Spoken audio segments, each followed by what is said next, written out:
ത്തിന്റെ ഇനങ്ങളുടെ രഹസ്യങ്ങൾ. ഒന്നാമത്തേത് ദിക്റിന്റെ പൊരുൾ. ദിക്റിനും അള്ളാഹുവിനും മധ്യേ മറകളില്ല. വിവരദോഷത്തിന് ചികിത്സിക്കാൻ ദിക്റിനെ പോലെ ഫലപ്രദമായ ഔഷധം വേറെയില്ല. അതുകൊണ്ടാണ് അതിനെ നബി സല്ലല്ലാഹു അലൈഹി വസല്ലം ഏറ്റവും പുണ്യകരമായ കർമ്മമെന്ന് വിശേഷിപ്പിക്കുന്നത്. ദിവ്യ സാന്നിധ്യം ആർജിക്കാനും മനസ്സിന്റെ പിരിമുറുക്കമില്ലാതാക്കാനും ദിക്ർ ഒറ്റമൂലിയാണ്. പ്രത്യേകിച്ച് മൃഗീയതയുടെ ശക്തി കുറഞ്ഞവരും പരിശീലനങ്ങളിലൂടെ മൃഗീയതയുടെ ശക്തി കുറച്ചവർക്കും ദിക്ർ കൂടുതൽ സുശക്തമായ ഔഷധമാണ്.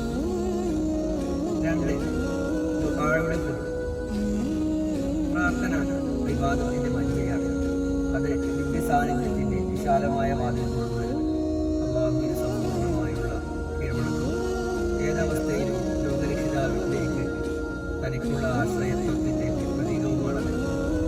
അതാണ് നബി സല്ലല്ലാഹു അലൈഹി വസല്ലം പറയുന്നത്, ദുആ ഇബാദത്തിന്റെ മധ്യയാണ്. ആത്മാവ് സൃഷ്ടാവിലേക്ക് അഭിമുഖീകരിക്കുന്നതിന്റെ പ്രതീകമാണ് പ്രാർത്ഥന. ദുആ കൊണ്ട് ഉദ്ദിഷ്ട കാര്യം നേടാൻ കഴിയുന്നതിനുള്ള പൊരുളാകട്ടെ ഈ അഭിമുഖാവസ്ഥയാകും. 3. ഖുർആനോത്തിന്റെ പൊരുൾ. ഖൽബിനെ തുടച്ചു നിൽക്കാനുള്ളതാണ് ഖുർആൻ പാരായണം.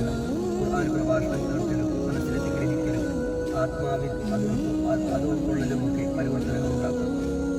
ദൈവഭയം, ശുഭപ്രതീക്ഷ, ദിവ്യഗാംഭീര്യ വിഭ്രാന്തി, അല്ലാഹുവിന്റെ ഔദാര്യങ്ങളിലൂടെ തുടങ്ങിയ അവസ്ഥാന്തരങ്ങളുടെ നിറപ്പങ്കിട്ട് ആർജിക്കാൻ അതുമൂലം കഴിയുന്നു. അത് അധോലോക പ്രകൃതം കെടുത്തിക്കളയാൻ പ്രയോജനപ്പെടും.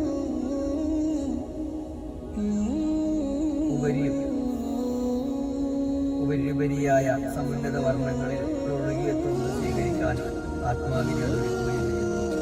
അതുകൊണ്ട് തന്നെ ലോകത്ത് ഏറ്റവും അധികം പ്രയോജനപ്പെടുന്നതിലാണ്.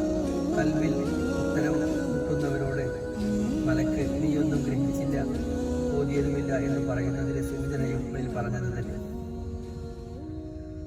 ആത്മാവിനെ അധോലോക മാലിന്യങ്ങളിൽ നിന്ന് ഖുർആൻ ശുദ്ധീകരിക്കുന്നു.